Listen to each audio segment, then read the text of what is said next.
Magandang araw sa inyo mga kasadik. Ito ang inyong lingkod sa Dick Moro TV. I feel upset right now dahil hanggang ngayon buhay pa rin yung issue na to. It's been a long time na hanggang ngayon ay sinisisi pa rin sa biglaang pagliko ng mga kalabaw ay ang ating mga drone. Disclaimer lang po sa mga non-drone pilot at kami po mga drone pilot lang po ang nakakaintindi sa sasabihin ko. We had different kind of drones of DJI. At ang mga drone po namin kahit gaano po kalayo, kahit nasa 15 meters, 20 meters, 30 meters, or 100 meters, we can do zoom. Kaya namin mga sadik i-zoom kahit gaano pa kalayo ang kalabaw. Kahit malayo ang drone namin, kaya namin palapitin. Kaya namin i-zoom. Kung mapapansin nyo mga sadik, ang layo ng starting point ng drone sa kalabaw, di ba? Halos ang lit-litan ng kalabaw, hindi nyo na makita, di ba? Ganyan kami kalayo, hindi pa naka-zoom yan. Kaya sa mga nagsasabi na dahil sa drone lumiko ang mga kalabaw, hindi totoo yan. Mga kasadik, makikita nyo naman sa video, kaya naming mag-zoom, kaya naming mag-zoom out.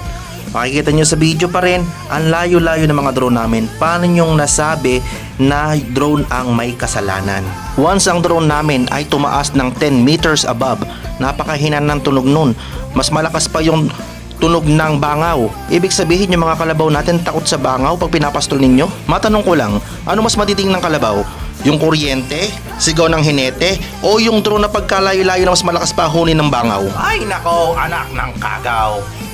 Ayun mga kasadik, binaba na yung kwadra. Let us do zoom para mas maintindihan ninyo ano nangyayari talaga. Diba? Ito mga kasadik, na kung makikita ninyo, papaliko pa lang si Parak pagbaba pa lang ng kwadra. Paano nyo masisisi na yung drone ang dahilan bakit lumiko si Parak? Zoom ko lang yan mga kasadik pero napakalayo ng drone dyan. At kung mapapansin nyo mga kasadik, kung makikita ninyo, pilit binabalik nung hinete sa linya yung kalabaw, di ba?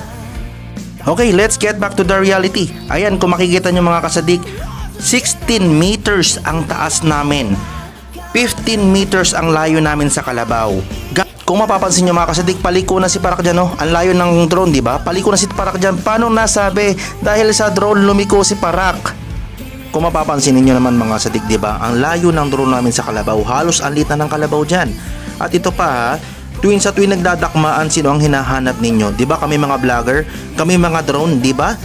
Dapat wala na tayong dapat bagsisihan pa sa mga ganyan. Let us enjoy the game, di ba? And also for the record mga kasadik, nung nag-champion si Parak sa Candaba, I was there. Yung drone ko nasa likod mismo ni Parak. Malapit na malapit kay Parak. Bakit nag-champion si Parak? Bakit nanalo si Parak? At bakit hindi lumiko si Parak? Think about this mga kasadik. Isipin nyo mabuti mga kasadik. Kung drone nga ba talaga ang may kasalanan sa mga biglaang pagliko ng mga kalabaw natin?